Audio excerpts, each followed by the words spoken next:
ጥምቀት ለድህነት የሚለው ላይ ጴንጤ ወንድም እህቶቻችን አይ ጥምቀት ለድህነት አይደለም የሚል ትምህርት አላቸው። ኦኬ አንዴ ቆይ ይቅርታ አድርጉልኝ።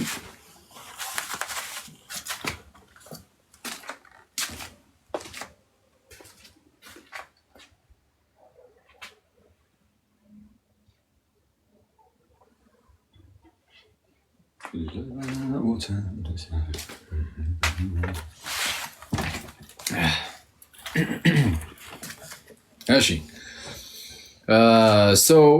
ጥምቀት ለድህነት አይደለም ብሎ ስለሚያስተምሩ ከዚህ አንጻር እንደው ከመጽሐፍ ቅዱስ ርቀው ወድቀዋል። ጥምቀት ለድህነት አይደለም በማለታቸው ራሱ ጴንጤ እንዳሉን ያደርጋል የሚል ነገርን አሳይቻችሁ ነበር። ይህንን ነገር ያስረዷችሁ አንደኛ በጌታችን በክርስቶስ ኢየሱስ ነው። ጌታችን ኢየሱስ ጥምቀት ለድህነት እንደሆነ አስተምሯል። ይህንን ቪዲዮ ሳልሰራበት ቀረውኝ። ቀን ላይ አንዴ የተፈጠረውን ረሳሁት በጣም በሚያሳዝን ሁኔታ። ለማንኛውም ነገ እንሰራበት ይሆናል። ጌታችን ኢየሱስ ጥምቀት ለድህነት ያስፈልጋል ብሎ አስተምሯል። ጴንጤዎች ሁሉም በሚባል ደረጃ ደግሞ አይ ጥምቀት ለድህነት አያስፈልግም ይላሉ። ጴንጤዎችን እያያልኩ ያሉት ከፕሮቴስታንት ውስጥ አንዳንዶቹ ጥምቀት ያድናል የሚሉ አሉ። ፕሮቴስታንት ስርና ጴንጤ ስር አንዳንዴ ሊለያይ ይችላል።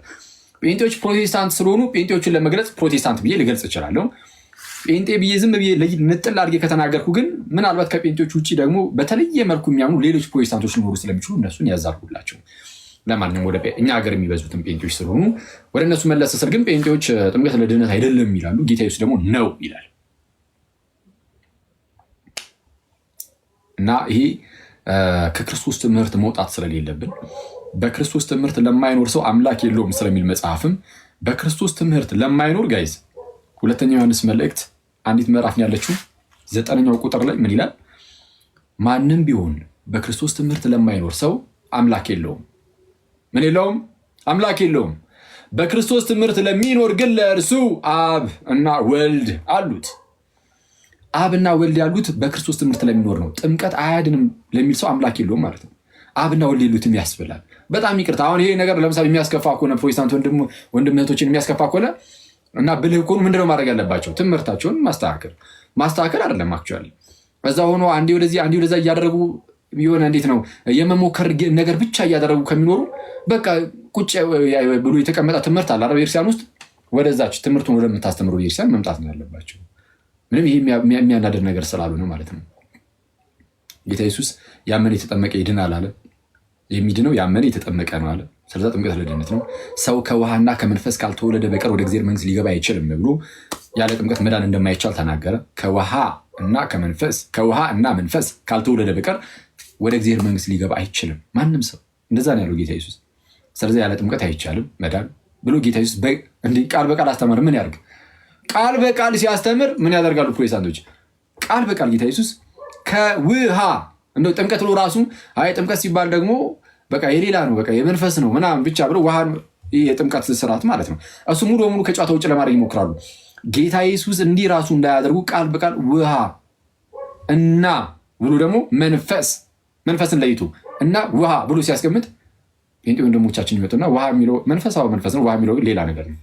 ወይ ቃልን የሚያመለክተው ወይ እኔ ቃል በቃል ጌታ ኢየሱስ ቃል በቃል እየነገረን ራሱ እኔ የኢየሱስን ቃል እንደዚህ ቀንም ስለው ነበር ከአፉ ላይ እንዴት እንደሚወስዱ በጌታ ስም። እኔ ፕሊዝ ፕሮቴስታንት ወንድመቶች፣ እኔ ብዙዎቻችሁ ጌታን እርሱም ክርስቶስ ኢየሱስን እንደምትወዱ አውቃለሁ። ብዙዎቻችሁ እንግዲህ እስከማየው ማለት ነው እንግዲህ እስከማየው የልባችሁን እኔ አላውቅም፣ እግዚአብሔር ነው የሚያውቀው። ግን እስከማያችሁ ድረስ ግን መጽሐፍ ቅዱስን የምትወዱ ጌታ ኢየሱስን የምትወዱ አይነት ሰዎች ትመስሉኛላችሁ። እንደዛ ከሆነ ፕሊዝ እሱን በተግባር ተገልጦ ይታይ።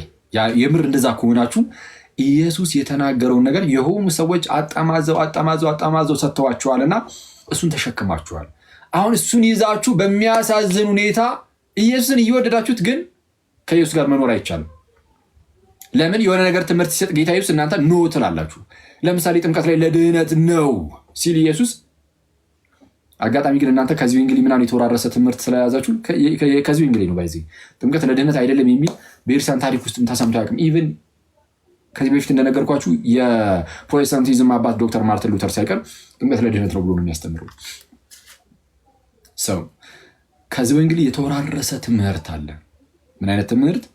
ጥምቀት ለድህነት አይደለም የሚል እና ያንን ትምህርት ስለያዛችሁ የኢየሱስ ተከታይ መሆናችሁ ቀርቶ የዚቪንግሊ የሆኑ የግለሰቦች ተከታይ መሆን ጀምራችኋል። በጣም ይቅርታ ይህንን ስናገር ከዚህ ቤትም ብያችሁ ነበር። ቅዱስ ዮሐንስ አፈወርቅ ሲናገር ይላል አንድ ሰርጂን ነው የሚባለው ምንድን ነው ይሄ የቀዶ ጥገና ምናምን የሚሰራ ሐኪም እና ምንድነው ሰውየውን ይሄ ኦፕሬሽን ምናምን ለመስራት ሰርጀሪ ምናምን ለማድረግ ምናምን ብቻ ሰውየውን ቢቀደው በጣም አደገኛ ቃሉ ትላለህ እና የሚቀደው ለምንድን ነው? ሰውየውን እንዲያመው ነው ወይስ ያው ቢያመውም ግን በዛ ውስጥ ግን የሆነ ሁነኛ መፍትሄ ለመስጠት ነው አይደል? አዎ ነው። በዛ ውስጥ ሁነኛ መፍትሄ ለመስጠት ያ ሐኪም ሰውየው እንደሚቀደው እኛም ደግሞ አንዳንድ ጊዜ በከባድ ቃል ልንናገር እንችላለን ይላል። ለምን? ከስህተታቸው እንዲመለሱ ይላል። እና እኔ አሁንም እሱን ነው እያደረግኩ ያሉት። ምናልባት የሰው ተከታይ ሆናችኋል ብዬ ስናገር ከባድ ቃል እንደሆነ እረዳዋለሁ። ምናልባት የእናንተንም ውስጣችሁን ትንሽ ጎዳ ነገር ሊያደርገው ይችላል። ግን ጎርቶትም ቢሆን ክርስቶስን ግን እንድታገኙት ካለኝ ጉጉት የተነሳ ግን ይህንን በግልጽ ልናገር ይገባኛል። እና በተቻላችሁ አቅም እኔ ሰው የክርስቶስ ተከታይ የሚሆነው የሆነ ሰው ተከታይ የሚሆነው በምን መሰላችሁ? እኔ የኢየሱስ ተከታይ ነኝ ስላለ በፍጹም አይደለም። በትምህርቱ ይታወቃል፣ በህይወቱ ይታወቃል። እሺ፣ በትምህርታችን በህይወታችን ትምህርታችን የክርስቶስን ሲሆን ከትምህርት አንጻር ይኸው ክርስቶስን እየተከተል ነው። ህይወታችን እንደ ኢየሱስ ሲሆን እንደ ኢየሱስ ነሰሰርሊ በክርስቶስ ደረጃ ላናደርግ እንችላለን። አሁን ግን ቢያንስ ግን ክርስቶስን በመምሰል ህይወት ውስጥ ለመመላለስ ስንሞክር ስንጥር መውደቅ ቢኖር እየተነሳን ከፊታችን ያለውን ክርስቶስ ኢየሱስን እያየ ነው። በልባችን ላይ ያለው እግዚአብሔርን መፍራት፣ እግዚአብሔርን መውደድ፣ ማፍቀር እሱ እያበረታታን ከክፋቶች ሁሉ እየራቅን ህሊናችን ሀሳባችን ሁሉ እየተቀደሰ እንደዚህ በህይወት ስንኖረው ደግሞ ይሄ ሰው ክርስቶስን እየተከተለ ያለው በትምህርት ብቻ አይደለም በህይወትም። ስለዛ ክርስቶስን መከተል የክርስቶስ መሆን ልክ እንደዚህ ነው። ከትምህርት አንጻር የቀደም ያልኳችሁ፣ ከህይወት አንጻር ደግሞ ልክ ቅዱስ አግናጢዮስ እንደሚናገረው ምን ይላል አግናጢዮስ? ግናሽ የሶፋንት ዮክ የነ ቅዱስ ዮሐንስ ተማሪ ነውና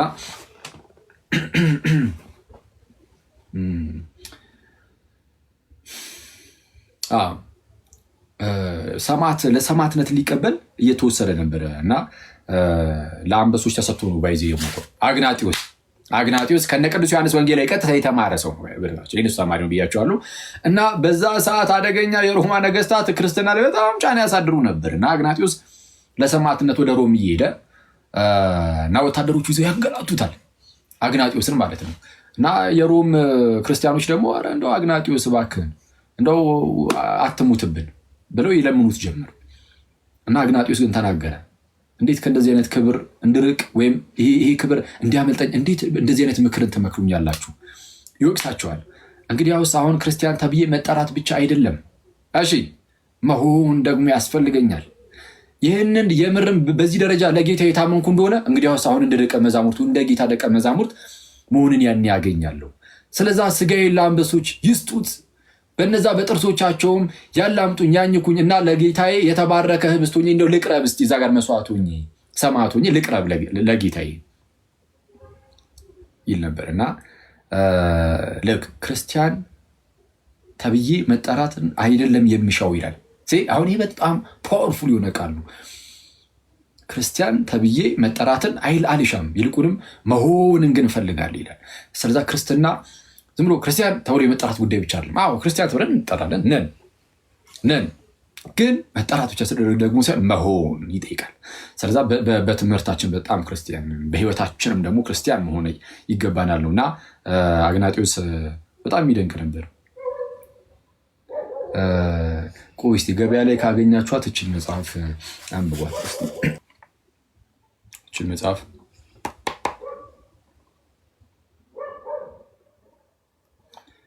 ቅዱስ አግናጢዮስ ምጡዕ ለአንበሳ ሐዋርያዊ ጳጳስ ወሰማዕት የሚል መጽሐፍ በወይዘሮ ዶክተር ዘውዴ ገብረ እግዚአብሔር፣ ወይዘሮ ዘውዴ ገብረ እግዚአብሔር የሚለው ዶክተር ናቸው። ዶክተር ዘውዴ ገብረ እግዚአብሔር የቅድስት ሥላሴ መንፈሳዊ ኮሌጅ ምሩቅ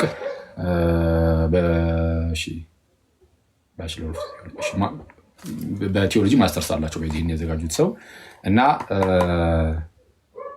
እሳቸውን ያዘጋጁት። ይህ ስለ ቅዱስ አግናጢዮስ ነው። ቅዱስ አግናጢዮስ በምንድን ነው ስለ ቤተክርስቲያን የተናገረውን ስለ ቅዱስ ቁርባን፣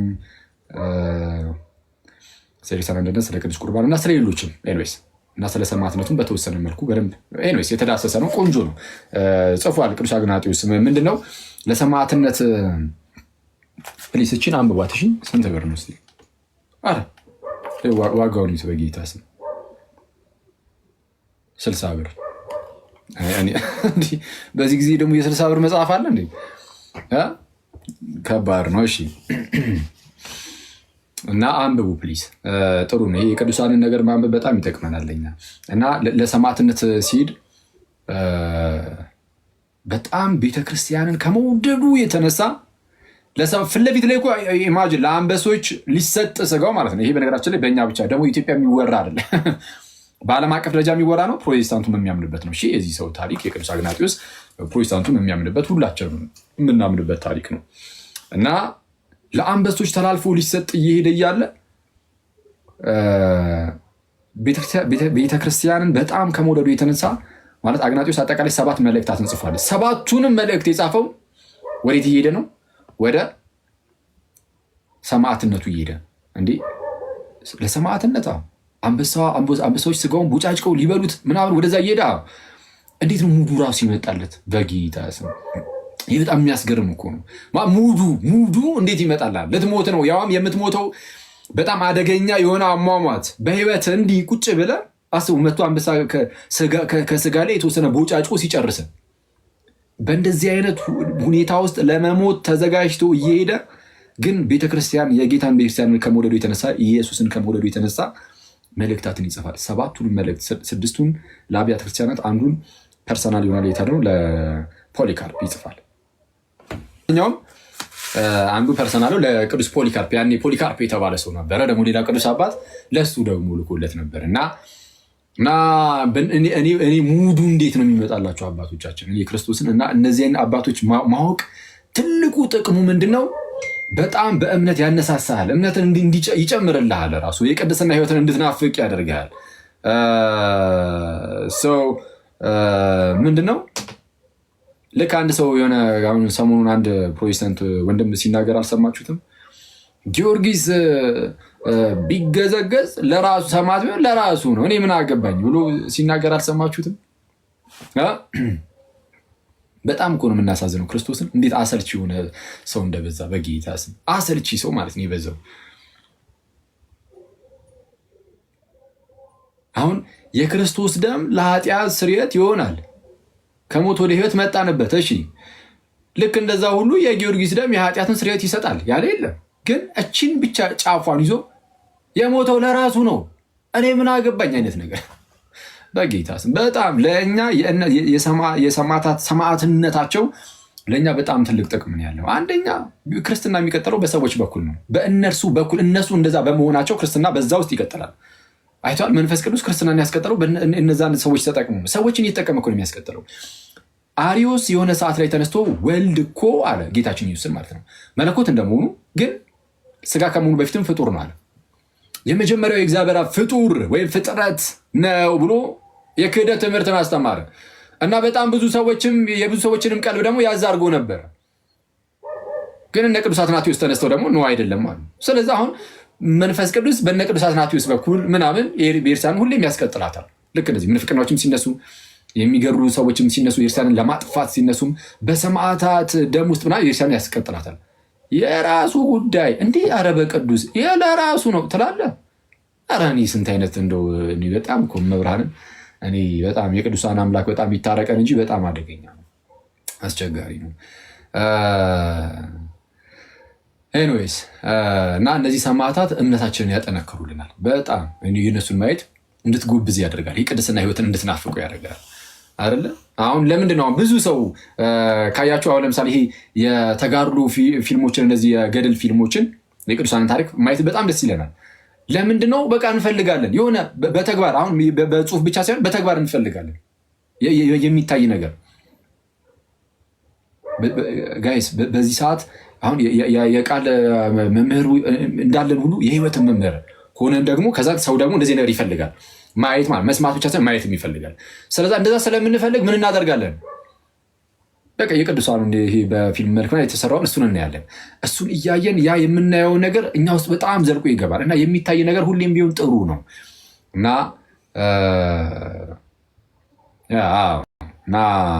በጣም የቅዱሳን ታሪካቸው የሰማዕትነታቸው ምናምን በጣም አስፈላጊ ነው እና አግናጢዎስ እየገፉ ሲወስዱት ከአንደበቱ ላይ የማይጠፋ አንድ ቃል ነበር። ምንድን ነው?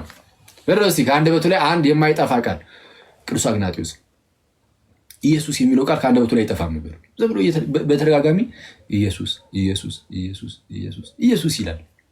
ዝም ብሎ ከአንደበቱ ላይ ያለው በቃ የጌታችን ስም ነበር።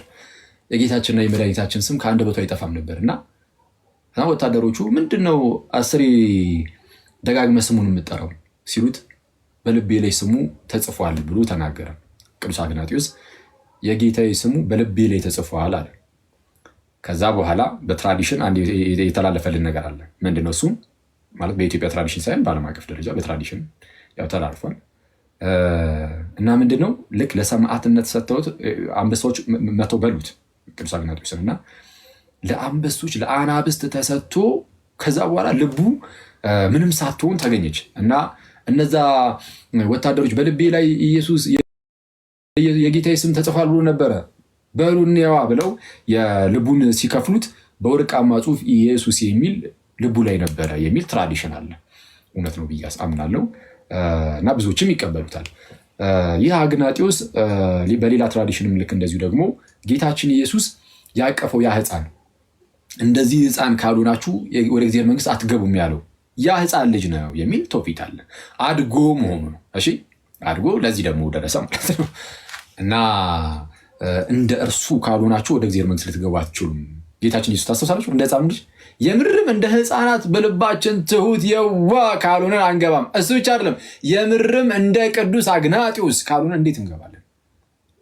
ለክርስቶስ በደንብ የምንታመን እና ልክ እንደርሱ እንደ ቅዱስ አግናጢዎስ። ስለዚህ አሁን ለእርሱ ለእኛ ጥቅማችን ነው። የእነሱን ፉት ስቴፓቸውን እየተከተልን ምናምን የእነሱን ፓዝ ይዘን እንድንሄድ የእነሱ መንገድ ተከተለ እንድንሄድ ቡካቸውን እያየን ቅዱሳን በጣም የምናከብርበት ምክንያት እሱ እኮ ነው ትልቁ ነገር። ይሄ የሮጡበትን ነገር ይሄ ልክ ቅዱስ ጳውሎስ እኔ ክርስቶስን እንደምመስል እናንተ እኔን ምሰሉ አለ። እራሳቸው ምሳሌ ናቸው። ቅዱሳን ምሳሌ ራሱ ይሆናሉ። በጣም የሚያስገርሙ እኔ ክርስቶስን እንደምመስል እናንተ እኔን ምሰሉ፣ ምሳሌዎቻችን ሆኑ። ስለዛ ቅዱሳን ስንል ላይክነስ ኦፍ ክራይስት ክርስቶስን የመምሰል ህይወት ያላቸውን ማለታችን ነው። እኛ ሁላችንም በጌታችን በክርስቶስ ኢየሱስ ደም ተቀድሰናል።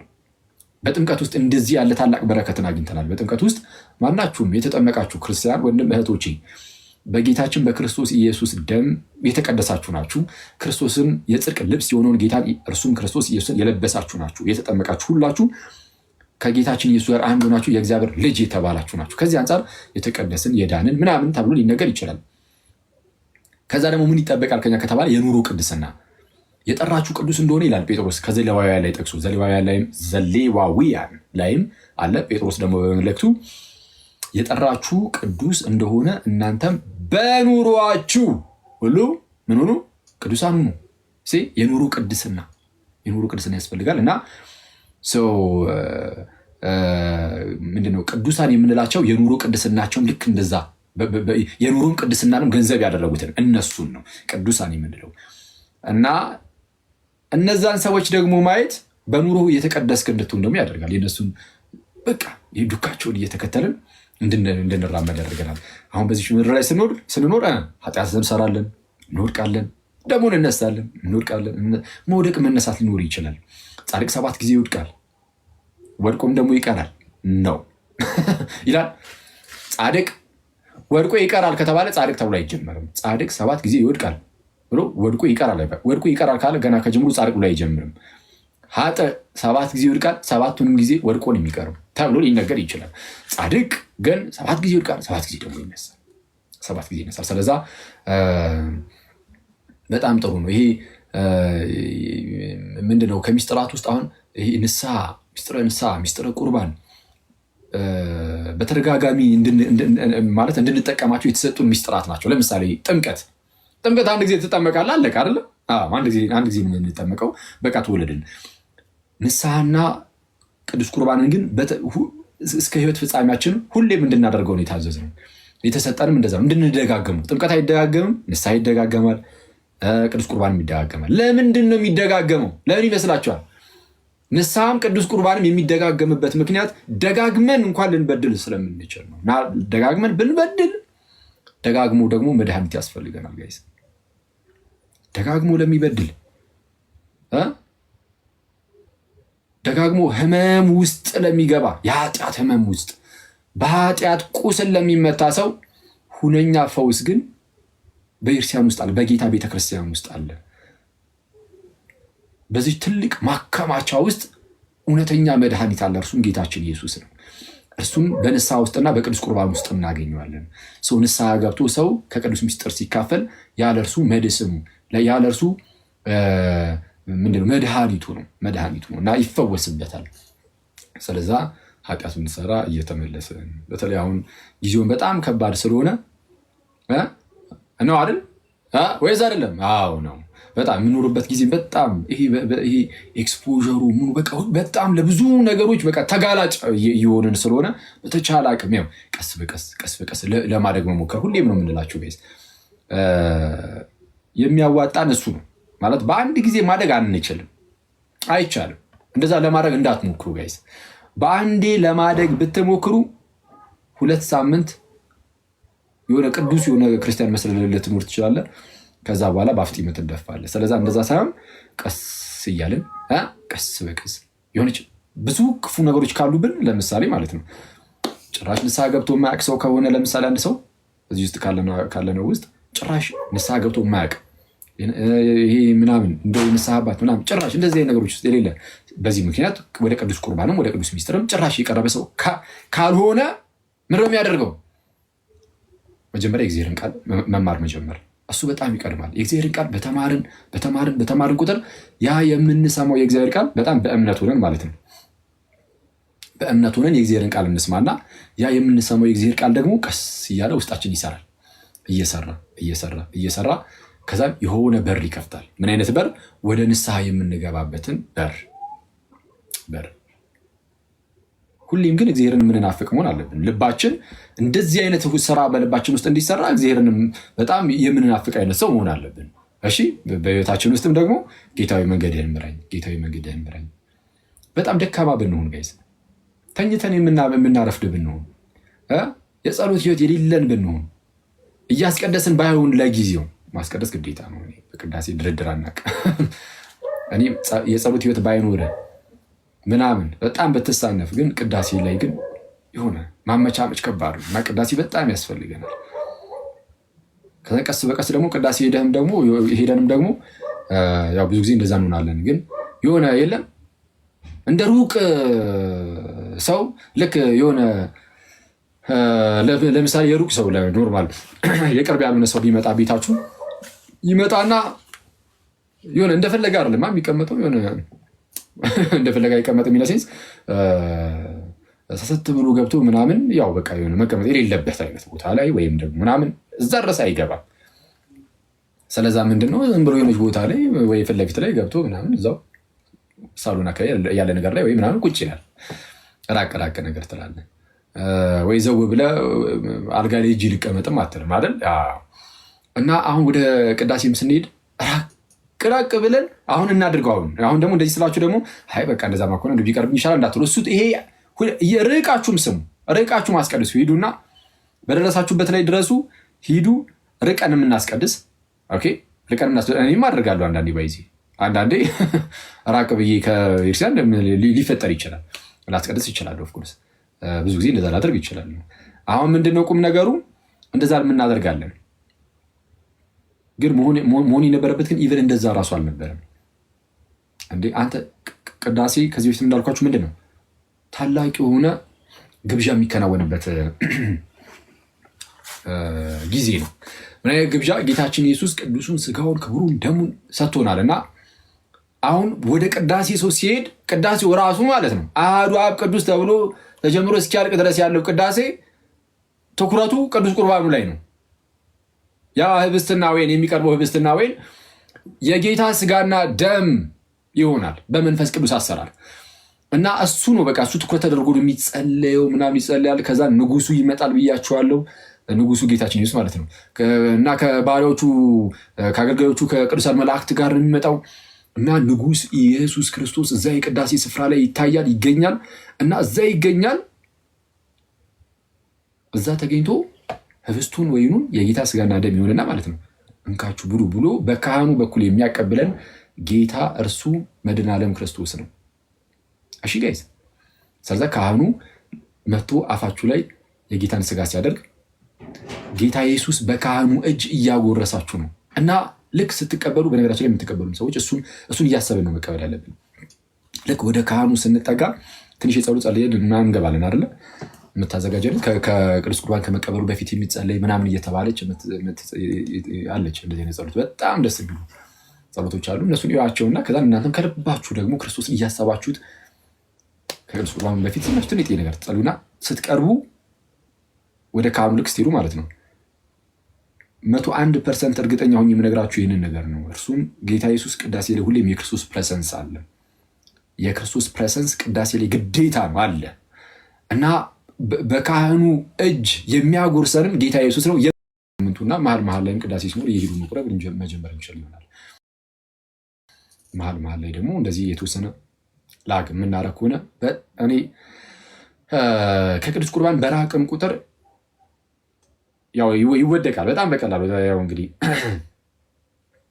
ጌታ ኢየሱስ ሲናገር ምን አለ? ስጋዬን የሚበላ ደሜን የሚጠጣ እኔ በእርሱ እኖራለሁ እርሱም በእኔ ይኖራል እና ዮሐንስ ወንጌል ምዕራፍ 6 ላይ ማለት ነው። እና እኔ በእርሱ እኖራለሁ እርሱም በእኔ ይኖራል ስላለ ስጋዬን የሚበላ ደሜን የሚጠጣ ማለት ነው። ግን ከዚህ ልክ ስንርቅ ግን በራቅን ቁጥር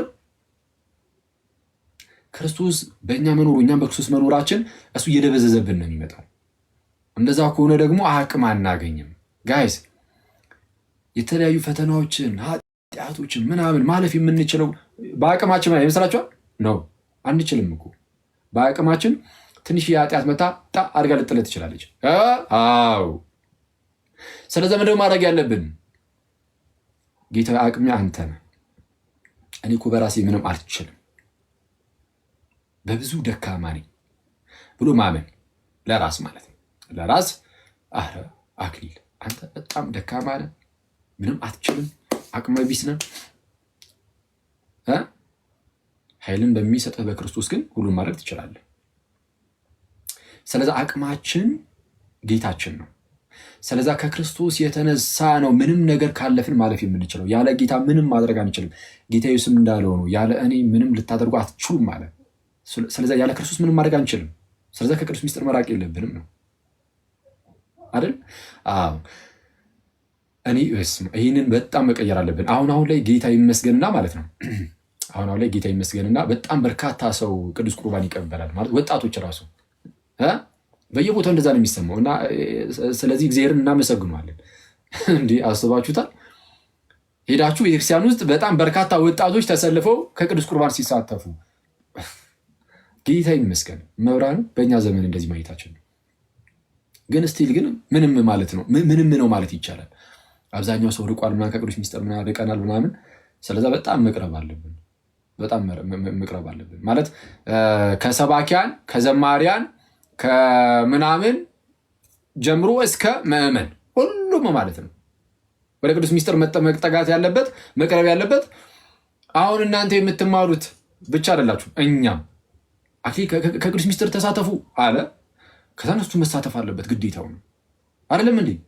ነው ያው እሺ መምህር አይደለም ግን ስለዛ መምህራኖች፣ ዘማሪያን ይሄ እኔ በጌታ አንድ ሰው መምህር ነኝ ብሎ ዘማሪ ነኝ ብሎ አገለግላለሁ ብሎ ግን ከቅዱስ ቁርባን ሙሉ በሙሉ ከራቀ አደገኛ ነው የሚሆነው። ስለዛ ከቅዱስ ቁርባን አለመራቅ፣ ከቅዱስ ሚስጥር አለመራቅ ጋይስ ፕሊዝ።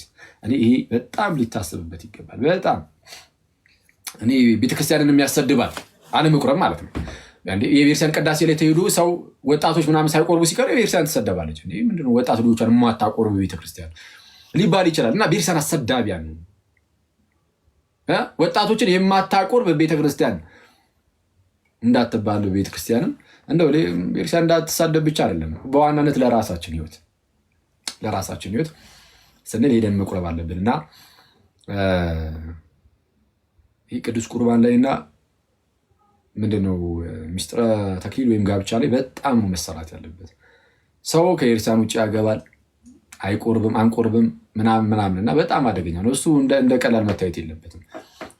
ምን እንደሚፈራ አላውቅም። በኤርሲያን ውስጥ ማግባት ምንድን የሚያስፈራው? በጌታ ስም እኔ ምን እንደሚያስፈራ አላውቅም። ክርስቶስን ምን የሚያስፈራው?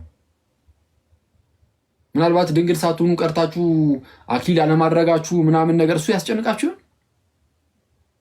በቃ በበፊት ላይፋችሁ ድንገት እንደዚህ ነገሮች ውስጥ ወድቃችሁ ከነበረ ላታደርጉ ትችላላችሁ። ምንም ችግር የለም። ይሄ ምንም ለሰው ያን ያህል ራሱ እንትን የሚል አይደለም።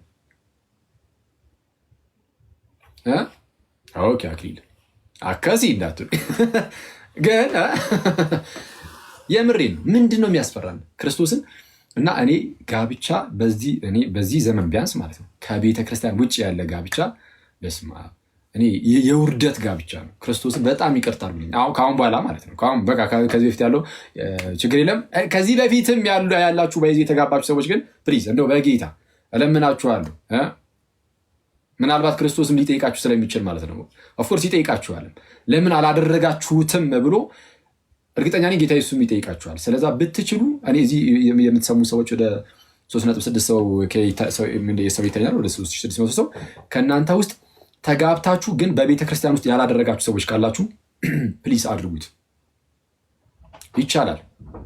ተጋብታችሁ እየኖራችሁ ከሆነ ራሱ አሁን ማለት ነው ኢቨን ልጆች ራሱ ቢኖራችሁ ብዙ ዓመት የኖራችሁ ብትሆኑ እድሜያችሁ የሄደም ቢሆን እናንተ ራሳችሁ ዝም ብላችሁ ከንስሐ አባታችሁ ጋር ተነጋገሩ፣ ንስሐ ግቡ ምናምን። ከዛ በኋላ ሂዱና ሚስጥሩን ፈጽሙ በኤርሲያን ውስጥ። በቤተ ክርስቲያን ደግሞ ተሳሰቡ። እግዚአብሔር አምላክ ጋብቻውን የሚያውቀው እንደዛ ሲሆን ነው። በኤርሲያን ውስጥ ጭራሽ ቤተክርስቲያን የማታውቀው ጋብቻ እንዴ! ወጥ መንግስት ይወቅልኝ ትላለህ እንዴ? መንግስት አወቀ ይወቀው። አዎ መንግስት ማወቅ አለበት። እሺ ይወቅ፣ ግን እግዚአብሔር የሚወቀው ጋይስ እና ፕሊስ እንደዛ አድርጉ።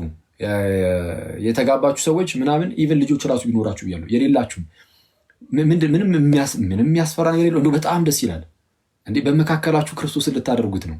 ይህንን የሚጠላለ እንዴ? ይህን ከጠላ ይኸው አንበሳው እንደዛ ማድረግ ፈልገ፣ በተለይ አሁን አዲስ ለምትጋቡ እናንተ ተወትና ማግባት ፈልገ፣ አንተ በቅዱስ ሚስጥር ማግባት ፈልገ፣ እሷ አልፈልግም ካለች በቅቁሽ ነው አለቀ ማለት ማስተማር አስተምራት። ግን ኧረ በጣም ካለች በቃ ሲጀመር ምንድን ነው ማይ ብራዘር ፊት ለፊት ላይ የምታየው አደገኛ ህይወት ነው ማለት በጣም ረጅም የሆነ ህይወት ነው እና ህይወቱም የተቀደሰ ነው የጋብቻ ህይወት። ልክ እንደዛ ማለት ነው። እና ቆንጂት አንቺን በቅዱስ ሚስጥር ማግባት ፈልገሽ ግን አንበሳው አይ አልፈልግም አላጋም ካለ በቃ ይረጋጋ፣ ይማር ምናምን አይ ካለ ይቁሰው። ስለዚህ ያለ ቅዱስ ሚስጥር ጋብቻ የሚባል ነገር በፍጹም አይታሰብም፣ ራሱ አይታሰብም። ሼም ክርስቶስን ሼም ነው። ስለዛ በተቻለን አቅም እኔ ይህንን ያወቅን ሰዎች ለሌሎች ሰዎች ደግሞ ማሳወቅ በጣም በዙሪያችን ለማግባት ያሰቡ ሰዎች ካሉ ኧረ ይሄ እንዲህ ነው እንዲያ ነው ምናምን በጣም ይሄ የሁላችንም ኃላፊነት ነው መሆን ያለበት። እኔ ቀጣይ ትውልዳችን ቤተክርስቲያን በቀጣይ ትውልድ ጠቅላላ አብያተ ክርስቲያናቱ በወጣት ቆራቢያን የሚሞላ ሁሉም 98% ኦርቶዶክሳውያን የሚቆርቡ 99% ኦርቶዶክሳውያን የሚጋቡት ማለት ነው። ጋብቻ ከሚፈጽሙት ውስጥ 99%ቱ በቸርች ውስጥ። የሌላ አብያተ ክርስቲያናትን ስም ምናምን ሲጠራ ሁሉ ጊዜ ሰው ይወጫበርበታል። ስለዛ አንጠራ። ግን ወደ ውጭ ዓለም ስትሄዱ የተለያዩ አብያተ ክርስቲያናት ከቤተክርስቲያን ውጭ ጋብቻ እንዳለ ራሱ የሚያውቁትም ራሱ አይመስለኝም። በቃ ሁሉም በኤርሲያን ውስጥ ነው። እንደዛ እያሉ ነበር። ቅድም ከአንድ ሰው ጋር እያወራሁ ጭራሽ አያውቁትም ይሆናል እያሉ ነበር ከኤርሲያን ውጭ ያለ ጋብቻ። እዚህ ግን ምን አይነት በሽታ ውስጥ እንደገባን በኢትዮጵያ ውስጥ አላውቅም። አደገኛ በሽታ ውስጥ ክርስቶስን እና ፕሊስ እንደዛ አድርጉ ምናምን እና መለስ ስንል ግን በህይወታችን ውስጥ ሁሌ ከቅዱስ ሚስጥር እየተሳተፍን ምናምን ልናድግ ይገባል። እናንተ ሰዎች እግዚአብሔር በጣም መሐሪ ነው።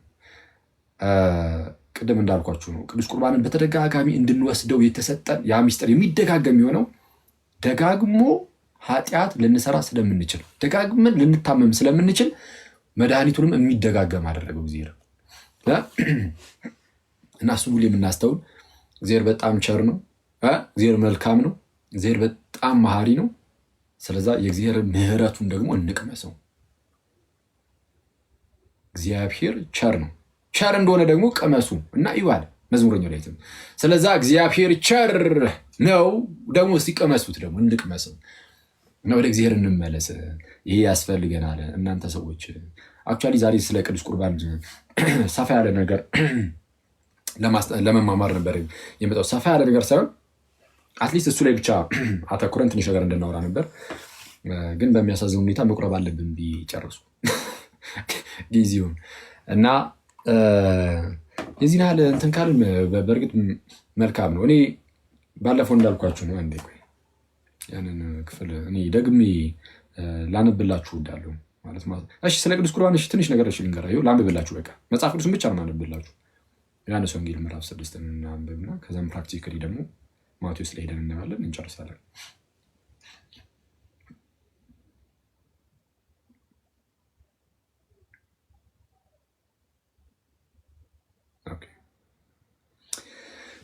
በመጀመሪያ ደረጃ ቅዱስ ቁርባን ምንድን ነው የሚለውን ዝም ብዬ ልንገራችሁና ከዛ እናንብብ። እዚህ ውስጥ ያላችሁ ሰዎች ሁላችሁም ታውቃላችሁ ብዬ ተስፋ አደርጋለሁ። ቅዱስ ቁርባን ምንድን ነው የሚለውን ማለት ነው።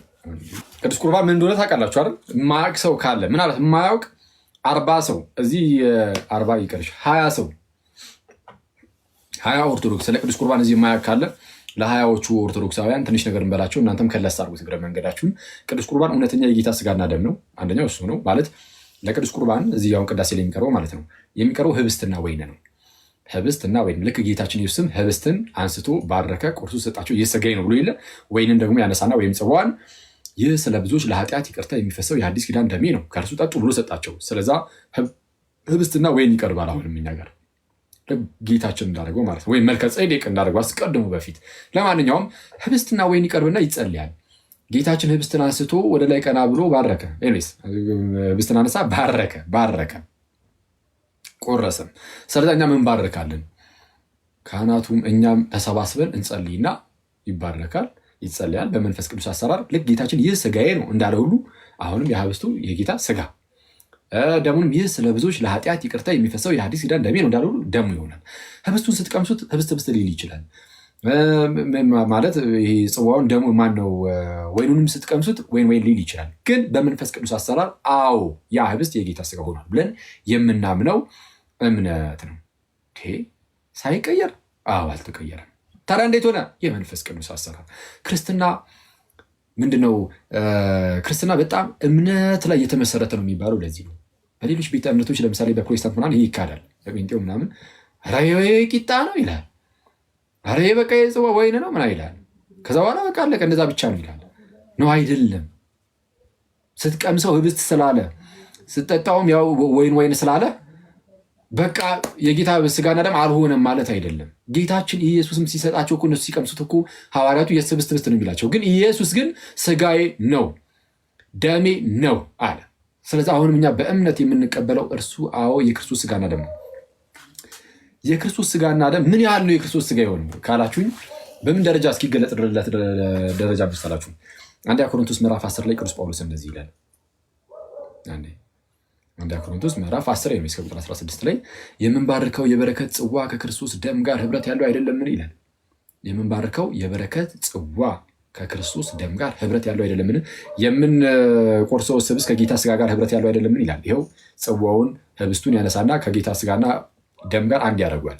ያደረገውና ከዛ በኋላ ምን ብሎ ይናገራል? አንድ ህብስት ስለሆነ ይላል ያ ህብስት ከጌታ ስጋ ጋር ህብረት ያለው ነው ተብሏል።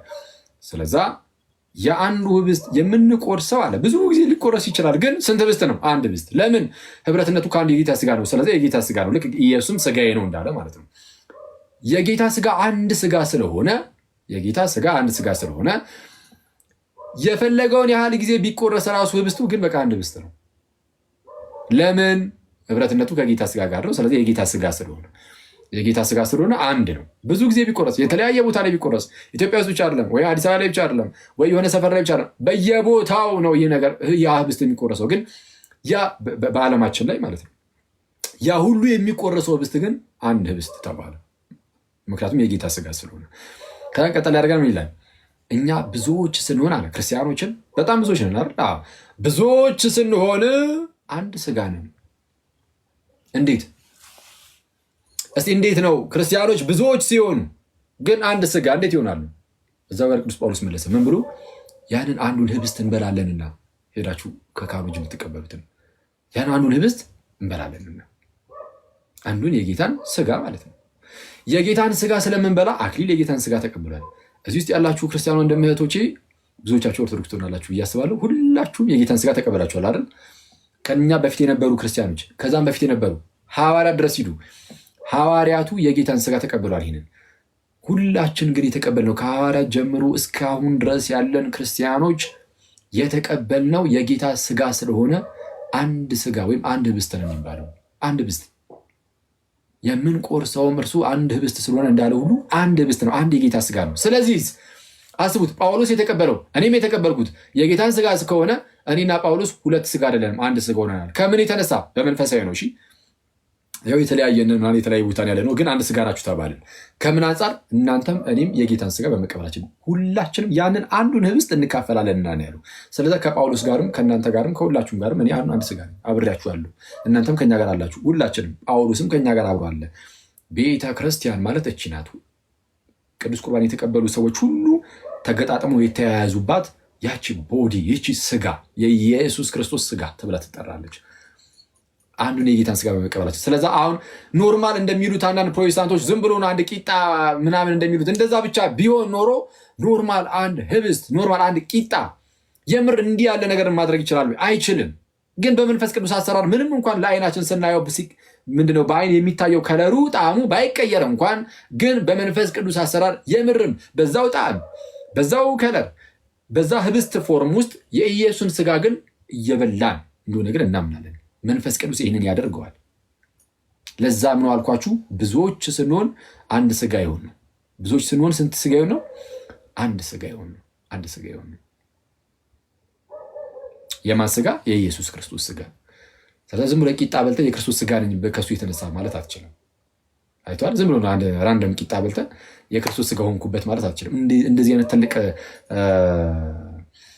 ምንድነው ምስጢር የሚፈጸመው የምርም የክርስቶስ ስጋ ሆኖ ነው። ስለዛ ይሄ ነው በቃ ቅዱስ ቁርባን ሲባል የስ ያ ስጋ የጌታችን የክርስቶስ ኢየሱስ የራሱ ስጋ ይሆናል። ጽዋውም ወይም ዋይኑም የክርስቶስ ደም ይሆናል።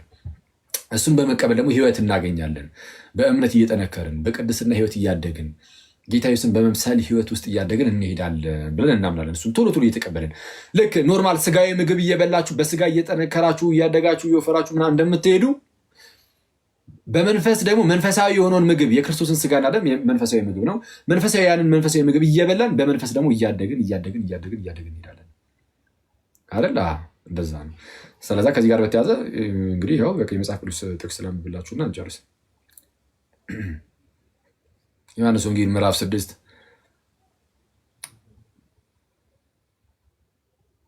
እንዲህ ይላል ከቁጥር 47 ጀምሮ እውነት እውነት እላችኋለሁ በእኔ የሚያምን የዘላለም ሕይወት አለው። የሕይወት እንጀራ እኔ ነኝ።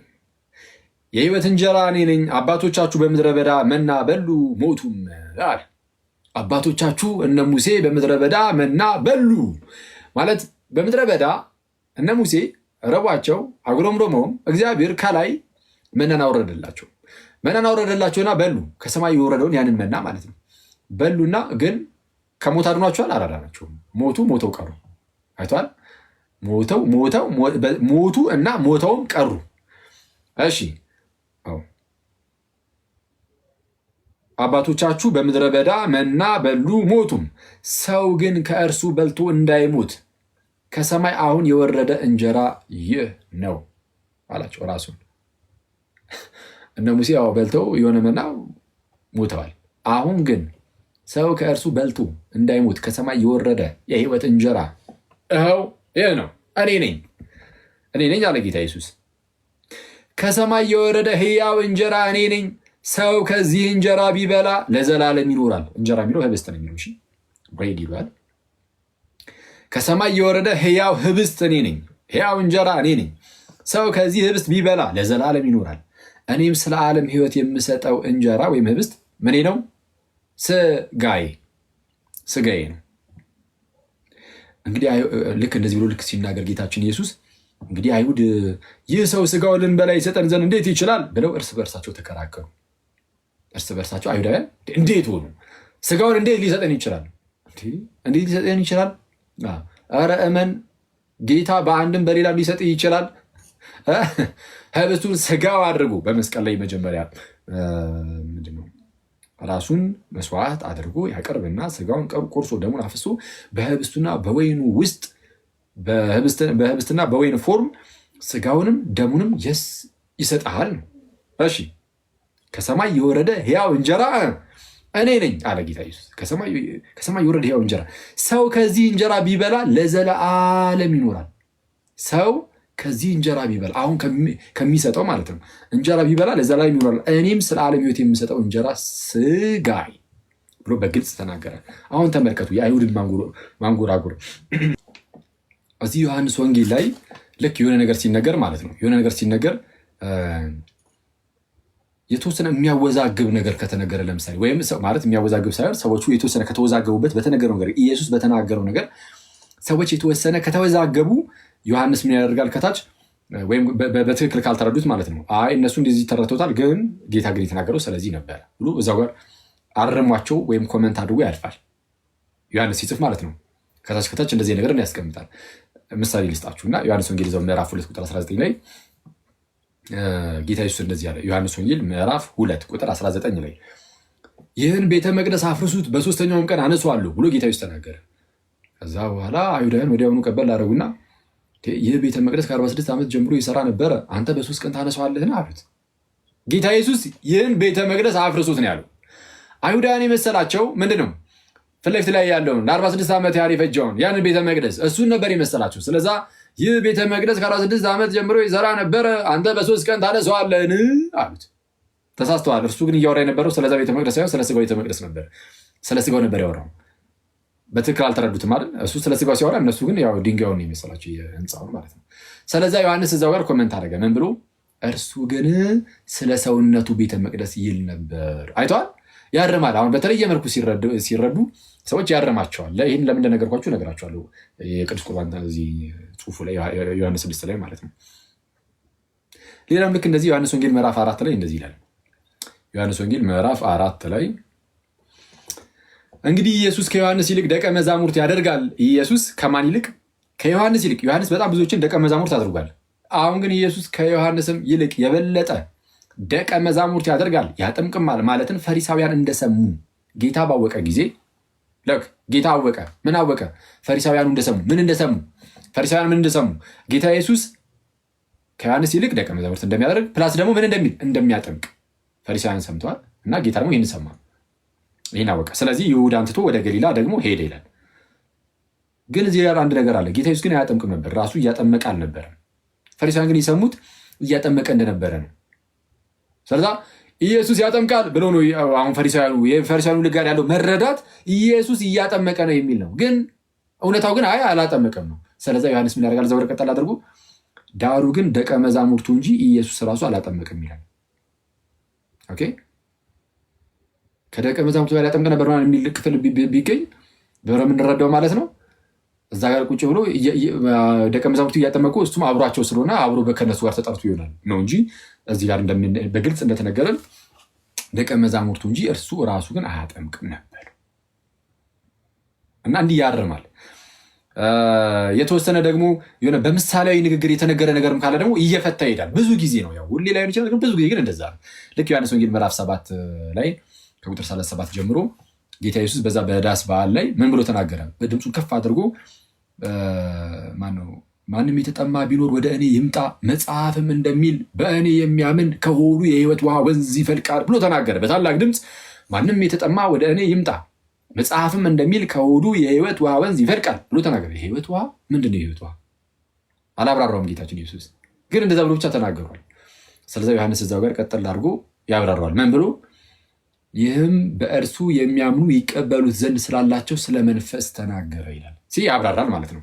አሁን ይህንን አፕሮች ያዙና ማለት ነው ዮሐንስ ወንጌል ምዕራፍ 6 ላይ ነው። ዮሐንስ ወንጌል ምዕራፍ 6 ላይ ቅድም እንዳልኳችሁ ጌታችን ኢየሱስ በግልጽ እኔም ስለ ዓለም የሚሰጠው እንጀራ ስጋዬ ነው ብሎ ነገራቸው። ልክ ሲነገራቸው አይሁድ ይህ ምንድነው? ቆይ አንዴ እኔም ስለ ዓለም ሕይወት የምሰጠው እንጀራ ስጋዬ ነው ብሎ ሲናገር እንግዲህ አይሁድም ይህ ሰው ስጋውን ልንበላ ይሰጠን ዘንድ እንዴት ይችላል ብለው እርስ በርሳቸው ተከራከሩ። ስለዚህ በቃ ክርስቶስ ሊትራሊ ስጋዬን እሰጣችኋለሁ ደሜን እሰጣችኋለሁ ብሏል። በቃ ስጋውን እንበላለን ደሙን እንጠጣለን። በምን መልኩ የሚለውን ፕራክቲካሊ በኋላ ነው የሚያሳያቸው። አሁን ግን የቃል ትምህርት እየሰጣቸው ነው። እና እነዚህ ሰዎች አንጎራጎሩ። እንዴት ነው ስጋውን ሊሰጠን የሚችለው? አሁን እዚህ ጋር እየተወራ ያለው ስለ ስጋና ደሙ አይደለም። የምርም እናንተ እንደምትሉት የሚበላውን ስጋና ደም አይደለም ይላሉ አንዳንድ ሰዎች። ካልሆነ ዮሐንስን ምን እንዲያደርግ እንጠብቃለን? እንዲያርማቸው አይደል? አይ እሱ ግን ያወራው ስለዚህ ነበረ ይላል ብለን እንጠብቃለን። እሺ እስቲ እንቀጥል። ምን ይላል? እነሱ ስለ ስጋውና ደሙ መሰላቸው፣ ግን ኢየሱስ ያወራ የነበረው ስለ እምነት ነበረ አይልም ይላል። አይልም ምንድን ነው የሚለው? ስለዚህ ኢየሱስ እንዲህ አላቸው፣ ራሱ ቅዱስ ዮሐንስ ማለት ነው። ጌታችን ኢየሱስ ራሱ የተናገረውን ድጋሚ በማምጣት አስረግጦ ይሄዳል። ስለዚህ ኢየሱስ እንዲህ አላቸው። ምን አላቸው? ደግሞ ኢየሱስ እንዲህ አለ፣ እውነት እውነት እላችኋለሁ እውነት እላችኋለሁ የሰውን ልጅ ስጋ ካልበላችሁ ደሙንም ካልጠጣችሁ በራሳችሁ ሕይወት የላችሁ። በራሳችሁ ሕይወት የላችሁ። ስለዛ ክርስቶስ ድጋሚ አስረግጦ ነገራቸው። አሁንም ድጋሚ ይነግራችኋል ኢየሱስ፣ ስጋዬን የሚበላ ደሜንም የሚጠጣ የዘላለም ሕይወት አለው፣ እኔም በመጨረሻው ቀን አስነሳዋለሁ ይለና ቁጥር 55 ላይ ምን ቢል ጥሩ ነው? ስጋዬ እውነተኛ መብል ደሜም እውነተኛ መጠጥ ነው። ስጋዬን የሚበላ ደሜን የሚጠጣ በእኔ ይኖራል፣ እኔም በእርሱ እኖራለሁ። ሕያው አብ እንደላከኝ እኔም ከአብ የተነሳ ሕያው እንደምሆን እንዲሁ የሚበላኝ ደግሞ ከእኔ የተነሳ ሕያው፣ ይህን እንጀራ የሚበላ ለዘላለም ይኖራል እያለ ይነገራል። አንዴ በግልጽ መጽሐፍ ቅዱሳችን ላይ ጌታ ኢየሱስ በቃል እንዲህ ብሎ ያስተምርና እስቲ ይሰማል ብዬ ተስፋ አደርጋለሁ። እሺ በቃል እንዲህ ብሎ ያስተምርና ማለት ነው። እንግዲህ ይህ ግልጽ ነው አይደል? ስለ ቅዱስ ቁርባን ጥቅሙን እያያችሁ ነው። በራሳችሁ ሕይወት የላችሁም እየተባልን እኛ አንቆርብም። ይመቸን። በራሳችን ሕይወት ያለን ይመስለን ራሱ እኛ እኮ በጣም አንዳንዴ ትዕቢታችን የትም የለም። ጌታ ኢየሱስ ስጋዬን ካልበላችሁ ደሜን ካልጠጣችሁ በራሳችሁ ሕይወት የላችሁም ሲለኛ አለን የምንለው እኮ የምንመስለው ካለመቁረባችን አንጻር እንደዛ ይመስለው እና በጣም አስቸጋሪ ነው። ከዛም ፕራክቲካሊ ማቴዎስ ወንጌል ምዕራፍ 26 ላይ ቁጥር 26 ሲበሉም እንጀራን አንስቶ ጌታችን ኢየሱስ እንጀራን አንስቶ ወይም ህብስትን አንስቶ ባረከ፣ ቆርሶም ለደቀ መዛሙርቱ ሰጠና እንካችሁ ብሉ ይህ ስጋዬ ነው። አስባችኋል? ዮሐንስ ወንጌል ምዕራፍ 6 ላይ ስጋዬ ደሜ ብሎ እያስተማረ ነበር። በመጽሐፍ ቅዱሳችን ላይ የጌታ ኢየሱስ ስጋ እና ደም ከተባለ ከቅዱስ ቁርባን ውጭ ጭራሽ ተያይዞ አያውቅም። አንድ ጥቅስ የለም። ከዚህ ውጭ የጌታ ስጋና ደም ተብሎ ከቅዱስ ቁርባን ውጭ የተፈታበት ስጋ እና ደም ሁለቱን ተያይዞ ተነግሮ ከቅዱስ ቁርባን ውጭ የተነገረበት አንድም ክፍል የለም። ይኸው ጌታ ኢየሱስ ፕራክቲካሊ ያነሳና በቃል ስጋዬን ብሉ ደሜን ጠጡ፣ ስጋዬን የበላ ደሜን የጠጣ እርሱ በእኔ ይኖራል እኔም በእርሱ እኖራለሁ እያለ አስተማረ። ስጋዬን ካልበላችሁ ደሜን ካልጠጣችሁ በራሳችሁ ሕይወት የላችሁም፣ ስጋዬን የሚበላ ደሜን የሚጠጣ የዘላለም ሕይወት አለው እያለ ተናገረና ፕራክቲካሊ ደግሞ ምን አደረገ? ህብስትን አነሳ፣ ባረከ፣ ቆረሰም፣ ለደቀ መዛሙርቱም ሰጠና እንካችሁ ብሉ ይህ ስጋዬ ነው። ይኸው ስጋዬን ደሜ ብያል ነበር። ይኸው ስጋዬ ደምስ ጌታ ሆይ። ይኸው ቀጣይ ቁጥር 27 ላይ ጽዋንም አንስቶ አመስግኖም ሰጣቸው፣ እንዲህም አለ። ምን አለ? ሁላችሁ ከእርሱ ጠጡ፣ ስለ ብዙዎች ለኃጢአት ይቅርታ የሚፈሰው የሐዲስ ኪዳን ደሜ ይህ ነው። ይኸው አለ። ስጋዬ ብያል ነበር። ይኸው ደሜ ብያችኋል ነበር። ይኸው ከዚህ በኋላ አንደኛ ቆሮንቶስ ምዕራፍ 10 ላይ አንደኛ ቆሮንቶስ ምዕራፍ 11 ላይ የጌታ ስጋና ደም ሲባል እንዳለ የሚጠቀሰው ስለ ቅዱስ ቁርባን ሌላ አይደለም። ሰዎች የራሳቸውን ትምህርት ፈልስፈው ሲጀምሩ፣ ከጌታ ትምህርት ለመጣላት ሲጀምሩ እንዴት እንደሚያደርጉ ታውቃላችሁ? ይህ ቃሉን ዝም ብሎ አንቀበሉ፣ ወደዛ አድርጉልን፣ ቆርጣችሁ አውጡልን አይደለም የሚሉት። አንጣው ቃሉን ምን ችግር የለውም ነው የሚለን። ቃሉን አንጣው፣ እኔ ጠመዝዘዋለሁ። የጳውሎስን ቃል ተው ቆርጠ ምን አስጣለ? አንጣው፣ እኔ አመቻምቸዋለሁ፣ ችግር የለውም፣ እኔ ጠምዘዝ አድርጌ ተረጉማለሁ ነው የሚሉት። የኢየሱስን ቃል ከቆረጥ ከማ በቃ ይነቃብናል፣ ቆርጠን ከጣል ነው። ስለዚህ እኔ ጠምዘዝ አድርጓል። ሰይጣን እንደዚህ የሚለው ሰይጣን የሚያደርገው ምንድን ነው? መጽሐፍ ቅዱሱን ዝም ብለህ ቁጭ አድርገው ሂድ አይደለም፣ መጽሐፍ ቅዱሱን አንሳውና እኔ አስጠመዝዛለሁ ነው የሚለው። ሰዎች እንደዛ ነው የሚያደርጉት። ስለዛ ቅዱስ ጴጥሮስ ምናለ ለእንደነዚህ አይነት ሰዎች በሁለተኛ መልእክቱ ምዕራፍ 3 ቁጥር 15 ላይ የጌታችን ትዕግስት መዳናችሁ እንደሆነ ቁጠሩ ይልና እንዲህም የተወደደው ወንድማችን ጳውሎስ ደግሞ እንደተሰጠው ጥበብ መጠን ጻፈላችሁ። የተወደደው ወንድማችን ጳውሎስ እንደተሰጠው ጥበብ መጠን ጻፈላችሁ። ታዲያስ በመልእክቱም ሁሉ ደግሞ እንደነገረ ስለዚህ ነገር ተናገረ። ጳውሎስ ጽፎላችኋል መልእክትን አለ። አሁን ጴጥሮስ ራሱ ያውቃል ጳውሎስ ይጽፍ እንደነበረ። ይህ በጣም ደስ የሚለው ነገራችን ላይ ትልቅ ምስክርነት ነው። ጳውሎስ ይጽፍ እንደነበረ ጴጥሮስ ራሱ ያውቃል። በቃ ጳውሎስ አንተ በጌታ ስም ጳውሎስ በጣም የሚያስገርም እንዴ! በስመ አብ የአገልግሎት አይነት ሰው ነው ጳውሎስ። ይሄዳል፣ ቤተክርስቲያን መትከል ካለበት ይተክላል፣ የሆነ ቦታ ላይ ያስተምራል፣ ደግሞ አያርፍም፣ ይሄዳል፣ ወደ ሌላ ቦታ ይሄዳል። እዛ ሲሄድ እዚህ ጋር የሆነ ችግር ሲፈጠር ሲሰማ ደግሞ እዛው ይጽፈዋል፣ ደግሞ ይልካል። በጌታ ጳውሎስ የሚገርም ነው እና በጣም ይጽፍ እንደነበረ ስለሚታወቅ ቅዱስ ጴጥሮስ ምን አለ? እንዲህም የተወደደው ወንድማችን ጳውሎስ የምርም የተወደደ ወንድማችን ጳውሎስ አለ። የምርም የተወደደ ጳውሎስ የተወደደ ወንድማችን ጳውሎስ ደግሞ እንደተሰጠው ጥበብ መጠን ጻፈላችሁ፣ በመልእክቱም ሁሉ ደግሞ እንደነገረ ስለዚህ ነገር ተናገረ ይልና በእነዚያ ዘንድ ለማስተዋል የሚያስቸግር ነገር አለ። ልክ የዛው ጳውሎስ ጽፏል፣ ግን በእነዚያ ዘንድ ለማስተዋል የሚያስቸግር ነገር አለ። የሚያጣምሙ እነዚህንም ደግሞ ለገዛ ጥፋታቸው ያጣምማሉ። የጳውሎስ መልእክት ወደዛ አድርግ አይደለም፣ ሳብ ያደረግና አንብቦ ያጣምምላል። በጣም ነው የሚያሳዝነው። ስለዛ ምን አለ ማነው ቅዱስ ጴጥሮስ ስለ እንደነዚህ አይነት ሰዎች ሲያወራ እንግዲህ እናንተ ወዳጆች ሆይ ይህን አስቀድማችሁ ስለምታውቁ ለእናንተ ነው የሚናገሩ። እሺ ጴጥሮስ ጋይስ ይህን አስቀድማችሁ ስለምታውቁ በአመፀኞቹ ስህተት ተስባችሁ ከራሳችሁ ጽናት እንዳትወድቁ ተጠንቀቁ። ነገር ግን በጌታችንና በመድኃኒታችን በኢየሱስ ክርስቶስ ጸጋና እውቀት እደጉ። ለእርሱም አሁንም እስከ ዘላለም ቀን ድረስ ክብር ይሁን አሜን ይላል። ጥንቃቄ ጌታ ኢየሱስ ቀጥታ ስጋዬን ይበላ ደሜን ይጠጣ የዘላለም ሕይወት አለው ሲል ችግር የለውም ይበላ አንጣው፣ እኔ በሌላ መልኩ ተረጉማለሁ። ምንም አባቶቻችን በዚሁ የተረጉሙ በቅዱስ ቁርባን። ቅዱስ ዮሐንስ አፈወርቅ ምን ይላል? ይህንን ክፍል ሲያብራራ ዮሐንስ ወንጌል ምዕራፍ 6 በሉ እንግዲህ ይላል እንነሳና ወደ ቅዱስ ጠረጴዛ ወይም ወደ ቅዱስ ቁርባን እንቅረብ ዘንድ ለሰይጣንም እንደሚያጋሳ አንበሳ የምናስፈራ ሆነን እንመለስ ይላል። ሆምሊስ ኦን ዘ ጎስፔል ኦፍ ሴንት ጆን ላይ የቅዱስ ዮሐንስ ወንጌልን በተረጎመበት ስብከቱ ላይ ቅዱስ ዮሐንስ አፈወርቅ ምን አለ? እንግዲህ ወደ ቅዱስ ቁርባን እንቅረብ ለሰይጣንም እንደሚያጋሳ አንበሳ አስፈሪ ሆነን እንመለስ። እንዴት ነው? አንበሳ ሲያጋሳ በጣም ያስፈራ የለ? ያ የሚያስፈራውን አንበሳ ጭራሽ እሳት ሲያጋሳ ደግሞ አስቡት። ለሰይጣን ልክ እንደዛ የምናስፈራ ሆነን የምንመለሰው ሄደን ቅዱስ ቁርባን ተቀበለ ስንመለስ ነው። ጌታችን ኢየሱስ በእኛ ይኖራላ ጋይስ። ሰይጣንን ድባቅ የመታ የቀጠቀጠው ክርስቶስ በእኛ ኑሮ ለሰይጣን ክው የምናደርግ ሆነን ነው የምንመለሰው።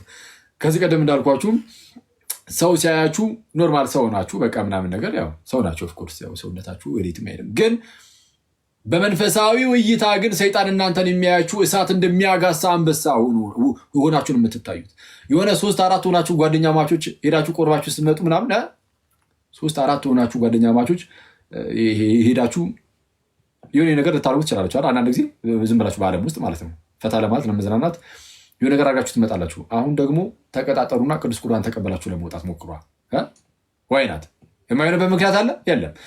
ሄዳችሁ ቅዱስ ቁርባን ተቀበላችሁ 3-4 ምናምን ሆናችሁ ልክ ስትወጡ 3-4 እሳት የሚያጋሱ አንበሶች ነው ለሰይጣን የሚታዩት እና ለሰይጣን አስፈሪ አስደንጋጭ ሆነን የምንወጣበት ነው። ቅዱስ ዮሐንስ አፈወርቅ ይህን ነገር የተረጎመው ይህን ዮሐንስ ወንጌል ምዕራፍ 6 ሲተረጉም ነው። የእኛ አዳዲስ መናፍስት አለ ማርቲን ሉተር ይመጡና እሺ በቃ ይሄ አይደለም ስለ ጌታ እራት አይደለም ይላል። በቃ ጠምዝዘው የጌታችንንም የጳውሎስም ንግግር ሙሉ በሙሉ ክርስትናን ትተውታል። በጣም በርካታ ሰዎች ክርስትናን ትተውታል በጣም በአደገኛ ሁኔታ እና ክርስትና ያለ ቤተ ክርስቲያን የለም። እሺ አንዳንድ ሰዎች ያው ከክርስቲያን ውጭ ቢሆኑ ክርስቲያን ናቸው የሚል አንዳንድ ሰው አለ። አይደለም። ቅዱስ አትናቴዎስ እንደዛ አይደለም ያለው። ቅዱስ አትናቴዎስ አጌንስት ዲያሪያንስ በተሰኘ መጽሐፉ ላይ ለአሪዮሳውያን መልስ በመሰጠው መጽሐፉ ላይ እንደነገረን ቅዱስ አትናቴዎስ ከቤተ ክርስቲያን የወጡ ሰዎች የሆነ መናፍቅ አይደል ይዟቸው የሚወጣው ወይም ሐሰተኛ መምህር በዛ ሰውዬ ስም ነው እየተጠሩ የሚኖሩት። እዛው በቤተክርስቲያን ውስጥ የሚቀሩት ግን እነሱ የጌታን ስም ይዘው ክርስቶሳውያን ተብሎ ይቀጥላሉ። ክርስቲያን ተብሎ ይቀጥላል። እንደዛ ነው የሚለን። ብዙ መናፍቃንን እያነሳ ሳይቶናል አትናቴዎስ። ቫለንቲኑስ ተነሳ፣ የምንፍቅና ትምህርት ሐሰተኛ ትምህርት አስተማረ እና ቤርሳን አወገዘችው። ቫለንቲኑስ ልክ ሲወጣ ይላል አትናቴዎስ፣ ከእሱ ጋር አብረው የወጡት እነሱ ቫለንቲኒያንስ ተብሎ ይጠራሉ እንጂ ክርስቶሳውያን ተብሎ ሊጠሩ አይችሉም። ማርሲዮን ተነሳ ወይም መርቂያኖስ እና ሐሰተኛ ትምህርት አስተማረ፣ ቤተክርስቲያን አወገዘችው። ማርሲዮን ሲወጣ፣ መርቂያኖስ ልክ ሲወጣ ከእርሱ ጋር አብረው የወጡ ሰዎች ማርሲዮናይትስ ይባላሉ። የጌታችንን ስም ለእኛ ጥሩ የሚመጡት። ለምሳሌ ሉተር ከቤተክርስቲያን ወጥቶ ከሆነ እሺ፣ ሲወጣ ቤተክርስቲያን አወገዘችው ወጣ እንደማለት ነው። ሰው ከሉተር ጋር አብረው የወጡ ካሉ ሉተራን ተብለው ይጠራሉ። የጌታን ስም ለእኛ ይተዋሉ እንደማለት ነው። ልክ እንደዛ እንደማለት ነው። ከካልቪን ጋር የወጡ ካልቪኒስት፣ ከዚዌንግሊ ጋር የወጡ ዚዌንግሊያን። በቃ ለራሳቸው በመምህራኖቻቸው ስም እየተጠሩ ይኖራሉ። ለማንኛውም ግን አሪዮሳውያን ክርስቲያን ነን ሲሉ አትናቴዎስ ይላቸዋል። አይ ከእናንተ በፊት የነበሩ መናፍቃንም ልክ ሲወጡ እነሱን ተከትለው የሚወጡ ሰዎች ካሉ ከቤተክርስቲያን በነዛ ሰዎች ስም ነው የሚጠራው። አሁንም አሪዮሳውያን ከአሪዮስ ጋር ተወግዘው አሪዮስ ተወገዘ፣ ሐሰተኛ ትምህርትን አስተምሩ። እሱን ተከትለው የወጡ ሰዎች አሪዮሳውያን ወልድ ፍጡር ነው የሚሉ እነሱ ክርስቲያን ሊሆኑ አይችሉም። በቃ አሪዮሳውያን ናቸው። ከእስክንድሮስ ጋር እዚሁ ቤተክርስቲያን ውስጥ የሚቀሩ እኛ ግን ክርስቲያን እንባላለን፣ የጌታችንን ስም ለእኛ ይተውልናል ብሎ ይናገራል። እና እንደዛ ነው ሁሌ በክርስትና እንደዚህ የሚጸናው ምናምን። ኤንዌይስ ዮሐንስ ወንጌል ምዕራፍ 6 እና ማቴዎስ ወንጌል ላይ እንዳሳዩዋችሁ የጌታችን የክርስቶስ ኢየሱስ ስጋና ደም አማናዊ እውነተኛ የጌታ ስጋና ደም ነው። እውነተኛ ስጋና ደም ነው እና እንደዛ ነው። እናንተ ሰዎች ሌላ ጊዜ ግን ቅዱስ ቁርባን ላይ በደንብ መግባት እንችላለን፣ እንሄድበት ይሆናል። ስለዛ አንደኛው ሌላኛው ጴንጤ የማንሆንበት ምክንያት ይሄ ነው። እንግዲህ የጌታ እራት እየተባለ የሚጠራው ማለት ነው። የተለምዶ ብቻ ሳይሆን ተብሎ ሊጠራ ይችላል። ግን ቅዱስ ቁርባን እንደዛ ማለት ነው። እሺ አሁን መዝሙር ሰምተን እንለያይ ጋይስ። ሻሉ ትላለህ። እሺ መዝሙር እንስማና እንለያይ። መዝሙር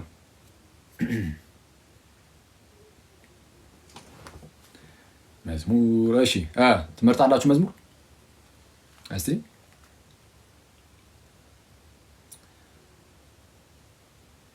እሺ ራሴ ዝም ብዬ እንትን ልበል። ምን ነበር አንድ የሆነ መዝሙር ሰምቼ ነበር ደግሞ ረሳሁት። ግን የሆነ የድሮ መዝሙር ነገር እስቲ ከድሮ መዝሙሮች እስቲ ሞዴሬተር አላደርግሽም እህታችን፣ ያውቀሽዋል ብዬ ተስፋ አደርጋለሁ። አንዱሽ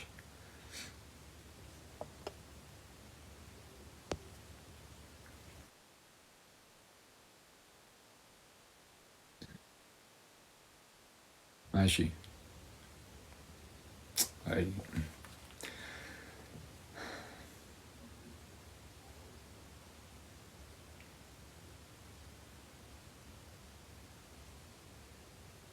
እሺ ሁለት መዝሙር እንስማ በቃ። ያላ አይስክሪም ለኔ ኦኬ።